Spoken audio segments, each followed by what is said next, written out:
3 aircraft carriers. That is the shape of the board right now. USS Abraham Lincoln is inside the Central Command fight. USS Gerald R. Ford has just come off high-tempo operations tied to the wider crisis. And USS George H.W. Bush has now left Norfolk, bringing another full carrier strike group into motion. That sounds overwhelming, and it is, because an American aircraft carrier is not just a ship. It is a moving airbase, a command platform, a launch deck, a missile screen, and a political signal, all in one.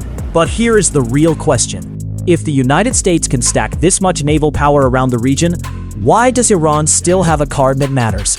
Because this story is not only about carriers. It is about what those carriers are trying to control, protect, and pressure.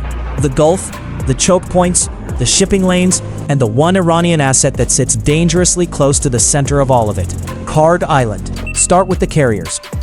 People hear the name Abraham Lincoln and think symbolism.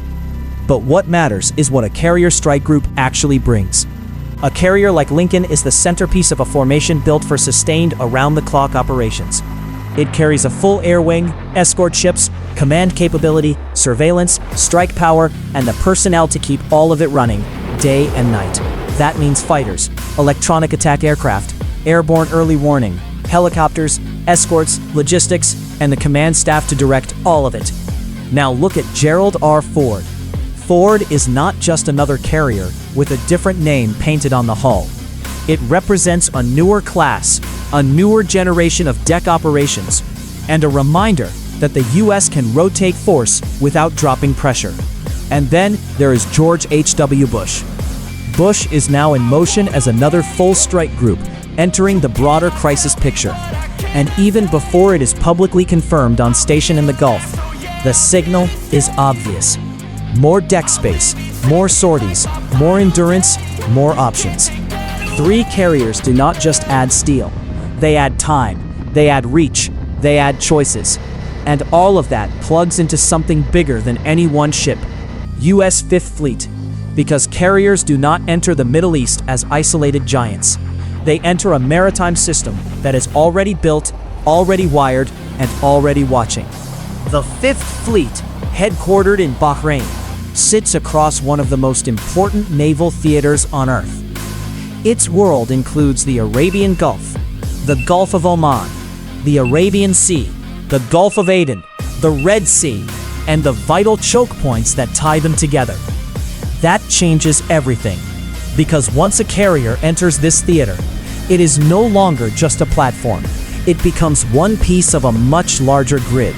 Surveillance, escort, air cover, interception, deterrence. This is why the carrier story is bigger than flight operations. Lincoln on station means pressure. Ford nearby means reinforcement and flexibility. Bush moving forward means the pipeline of pressure is not ending. That is how naval power actually works in this region. Not as one dramatic ship, as a layered structure. 1 carrier can strike. 2 carriers can sustain. A 3rd carrier changes the psychology of the whole board. So where does Iran fit into this? Iran does not look at an American carrier and see only aircraft.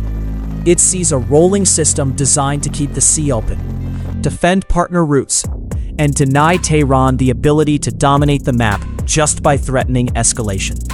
And that brings us to the one place Iran has to think about every single time carrier pressure rises: Kharg Island.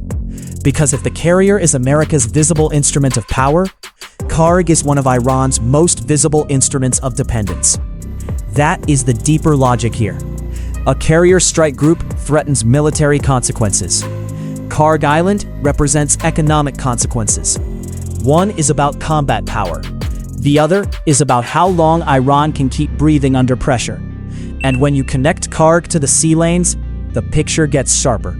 Because Kharg is not floating out there in a vacuum. It lives inside a maritime system tied directly to the Gulf and ultimately to the Strait of Hormuz.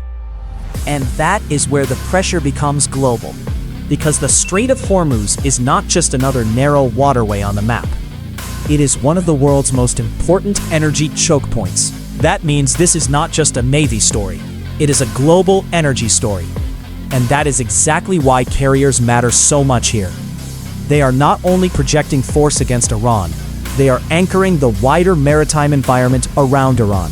This is also where many videos get the balance wrong. They talk about the carrier like it is the final answer. It is not.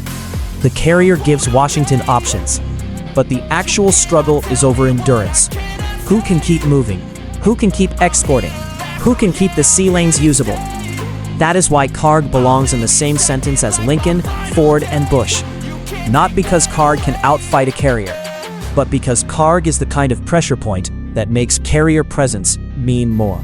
If America brings the hammer, Kharg reminds Iran where the glass is. And once you understand that, the board looks very different. Lincoln is not just one ship. Ford is not just backup. Bush is not just reinforcement. Together, they are a statement that the United States can keep a carrier game going longer than most countries can keep a crisis stable. Now step back and look at the operational geometry. A carrier strike group can project aircraft over huge distances. Its escorts widen the defensive umbrella. Its air wing gives strike, escort, surveillance, and warning. That matters in a region where every choke point multiplies pressure. The Strait of Hormuz is narrow. The Gulf is crowded. Commercial flows are vulnerable. And the Fifth Fleet exists in exactly that kind of environment. So the function of the carrier here is not only to launch fighters. It is to make the entire American maritime posture heavier. Heavier in air power, heavier in command and control, heavier in signaling. And that is why Iran cannot think only in terms of direct naval confrontation. Because three carrier groups reshape the theater, do not just threaten combat. They threaten Iran's confidence that it can manage escalation on its own terms. This is where Kharg becomes more than an island. Kharg becomes the question under the question. Not, can Iran survive one more American deployment, but can Iran keep its most important economic artery safe while the United States thickens the sea around it? That is the real strategic contrast. Abraham Lincoln represents immediate on-station pressure. Gerald R. Ford represents depth and rotation. George H.W. Bush represents the next wave of endurance. And Kharg Island represents what Iran cannot casually replace. So when people ask why three carriers matter, the answer is simple. Because carriers change the military balance. But when people ask why Kharg matters, the answer is sharper. Because Kharg changes the cost of the crisis itself. That is why this is not just a story about ships. It is a story about leverage. Carrier power is leverage. Fifth Fleet architecture is leverage. Hormuz is leverage. Kharg is leverage. And that is the line most viewers miss. Iran does not watch carriers only because carriers can strike.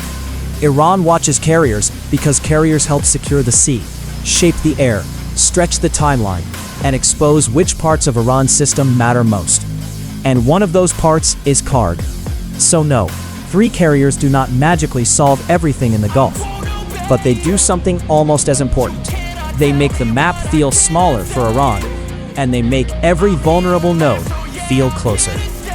If you want more videos like this, not just the ship names, but what those ships actually mean, subscribe Military Deployment. Because the next question is the one that really matters. If carriers are the pressure, is Kharg the real pressure point?